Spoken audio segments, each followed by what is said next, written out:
जिस आशंका को लेकर नीतीश कुमार पहले से चिंतित थे, वही हालात अब बिहार की राजनीति में दिखाई देने लगे। राज्य में नई नीतीश सरकार बने अभी महज एक महीना ही बीता है, लेकिन सत्ता को लेकर खींचतान अभी से शुरू हो चुकी है। नीतीश की कुर्सी पर खतरे की चर्चाएं तेज हैं। एनडीए के भीतर चल रही उठापटक के बीच सत्ता पक्ष और विपक्ष एक दूसरे पर लगातार हमले कर रहे हैं। विधायकों की टूट को लेकर भी सियासी बयानबाजियां तेज हो चुकी। जहां बीजेपी और जेडीयू आरजेडी के 25 विधायकों के टूटने का दावा कर रही है, तो वहीं आरजेडी भी पलटवार करते हुए सत्ता पक्ष के 65 विधायकों के अपने खेमे में आने का दावा कर रहा है। इसके बाद अब आरजेडी ने एक बड़ा राजनीतिक दांव भी कर दिया है। पार्टी ने उपेंद्र कुशवाहा की पार्टी आरएलएम में चल रही अंदरूनी उठापटक को सीधे मुख्यमंत्री नीतीश कुमार की कुर्सी से जोड़ दिया, जिससे सियासी गलियारों में हलचल और बढ़ गई। अब सवाल यह उठता है कि क्या वाकई एनडीए के भीतर चल रही खींचतान से नीतीश कुमार की सत्ता पर संकट गहराता जा रहा है, या फिर ये सब महज राजनीतिक बयानबाजियां और दबाव बनाने की रणनीति है। इन तमाम सवालों का जवाब हम आपको अपनी इस रिपोर्ट में विस्तार से बताएंगे, और ये भी बताएंगे कि कैसे बिहार का फेमस लिट्टी चोखा उपेंद्र कुशवाहा की पार्टी के लिए टूट का सबब बन गया। नमस्कार, मैं हूं शालिनी सिंह और आप देख रहे हैं दर्श न्यूज। बिहार की राजनीति में एनडीए के भीतर मतभेद कोई नई बात नहीं है, लेकिन इस बार परिस्थितियां पहले से कहीं ज्यादा गंभीर और चुनौतीपूर्ण दिखाई दे रही है। नीतीश कुमार के नेतृत्व में बनी सरकार के सामने राजनीतिक स्थिरता बनाए रखना बड़ी कसौटी बनता नजर आ रहा है। एनडीए सरकार को अभी बने ज्यादा वक्त भी नहीं हुआ है, लेकिन भीतर ही भीतर सत्ता को लेकर खींचतान अभी से शुरू हो चुकी है।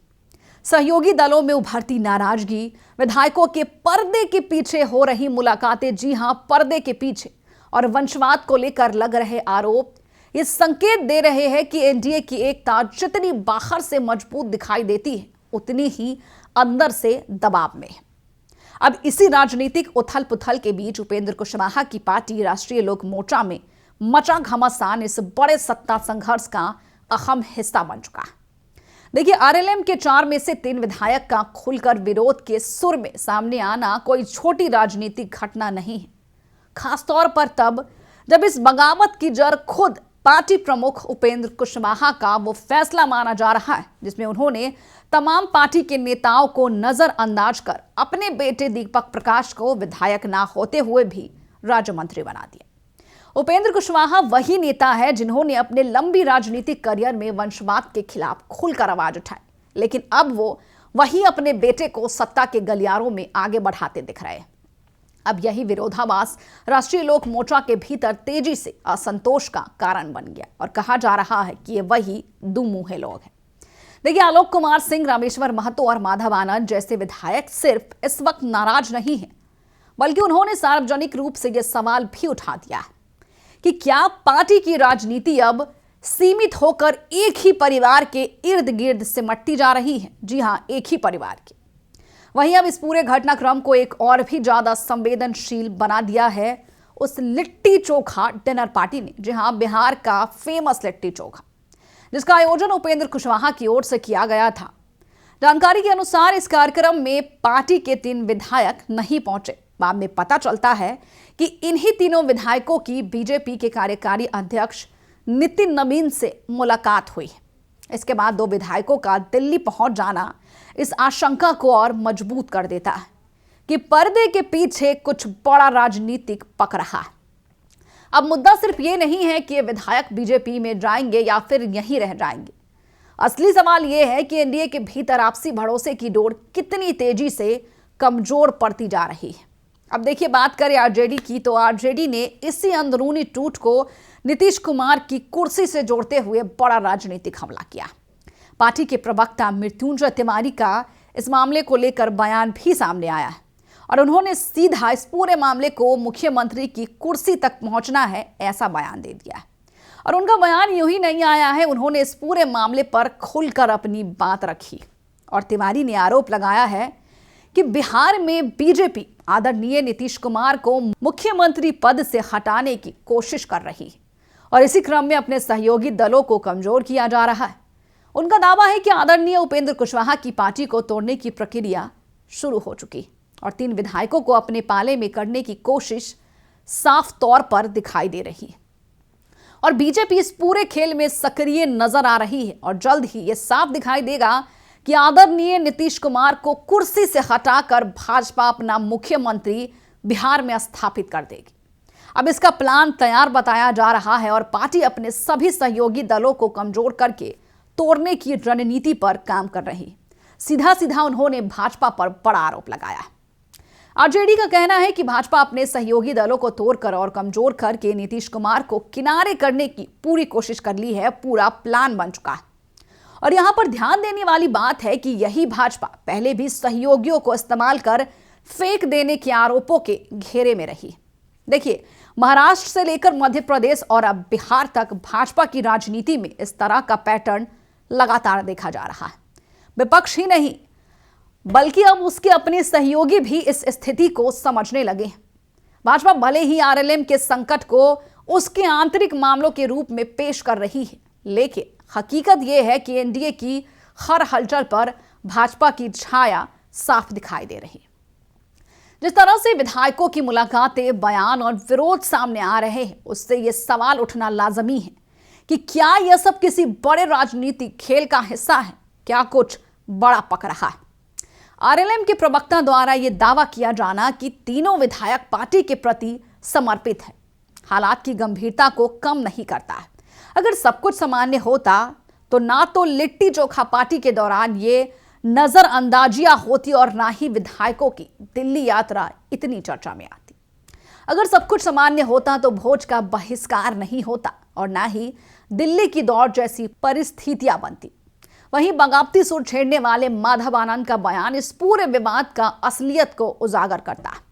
उनका कहना है कि उपेंद्र कुशवाहा का अपने बेटे को सत्ता में आगे बढ़ाना वंशवाद को बढ़ावा देने जैसा कदम है, जो कि आत्मघाती साबित हो रहा है। हमारे साथ अन्याय है। अब सवाल सिर्फ आरएलएम तक सीमित नहीं है, बल्कि पूरे एनडीए के कथित नैतिक आधार पर चोट करता है। जब एक राज्यसभा सांसद जिसकी पत्नी विधायक है अपने बेटे को मंत्री बना देती है, तो भाजपा और उसके सहयोगियों का वंशवाद विरोधी चेहरा किसके लिए दिखाया जा रहा है? अब यही वो पाखंड है जिससे विपक्ष लगातार उजागर करता रहा है। अब इस मामले को लेकर रामेश्वर महतो कहते हैं कि बेटे को मंत्री बनाने से पहले उनसे कोई सलाह तक नहीं ली गई थी, यानी कि पूरा कहें तो उनको किनारा कर दिया गया, जो कि दर्शाता है कि पार्टी के भीतर लोकतांत्रिक प्रक्रियाएं कितनी कमजोर हो चुकी। विधायकों का यह दावा है कि पार्टी नहीं छोड़ रहे हैं, भले ही फिलहाल ये सही होगा, लेकिन यह भी सच है कि उन्होंने विरोध जताने के लिए रात्रि भोज का बहिष्कार किया। राजनीति में ऐसे प्रतीकात्मक विरोध अक्सर बड़े टूट की शुरुआत बन जाते हैं। अगर इस पूरे प्रकरण को व्यापक परिप्रेक्ष्य में देखा जाए तो यह नीतीश कुमार के लिए एक गंभीर चेतावनी की तरह। नीतीश कुमार पहले ही भाजपा के साथ अपने रिश्तों को लेकर सतर्क रहे हैं और यही कारण है कि उन्होंने कई बार एनडीए से अलग होकर और फिर से लौटकर अपनी राजनीतिक जमीन बनाए रखने की पूरी कोशिश की। लेकिन इस बार परिस्थितियां पहले से बिल्कुल अलग है। भाजपा पहले से ज्यादा ताकतवर है और नीतीश कुमार पहले से ज्यादा कमजोर नजर आ रहे हैं और उनके सहयोगी दलों में भी उभरती नाराजगी और बगावत उनकी सत्ता को भीतर से कमजोर भी कर रही। आरजेडी का दावा कि सत्ता पक्ष के 65 विधायक उनके संपर्क में है। भले ही इसे राजनीतिक दबाव बनाने की रणनीति के रूप में देखा जाए, लेकिन एनडीए के भीतर मची खलबली इसे पूरी तरह खारिज भी नहीं करती। और जब खुद एनडीए के घटक दलों में असंतोष खुले तौर पर सामने आ रहे हों, तो विपक्ष के दावों को महज शोर शराबा कहकर नजरअंदाज किया भी नहीं जा सकता है। और यहाँ पर यह भी ध्यान देने योग्य है कि आरएलएम में यह विद्रोह पहली घटना नहीं है, बल्कि 2019 के लोकसभा चुनाव के बाद भी उपेंद्र कुशवाहा को अपने विधायकों और एमएलसी का दल बदल का सामना करना पड़ा था। यानी पार्टी में असंतोष और टूट की परंपरा पहले से ही रही है, जिसको उपेंद्र कुशवाहा ने एक बार फिर से फ्लो मिला दिया। बस फर्क इतना है कि इस बार मामला सीधे सत्ता से जुड़ा है और दाव कहीं बड़ा है। नीतीश कुमार की कुर्सी पर खतरा है या नहीं, इसका जवाब आज भले ही स्पष्ट नहीं हो, लेकिन इतना तय है कि राजनीतिक हलचल पहले से कहीं अधिक गंभीर दिख रही है। तो ये तो तय है कि एनडीए के भीतर चल रही खींचतान ने सरकार की स्थिरता पर बड़ा सवालिया निशान लगा दिया है।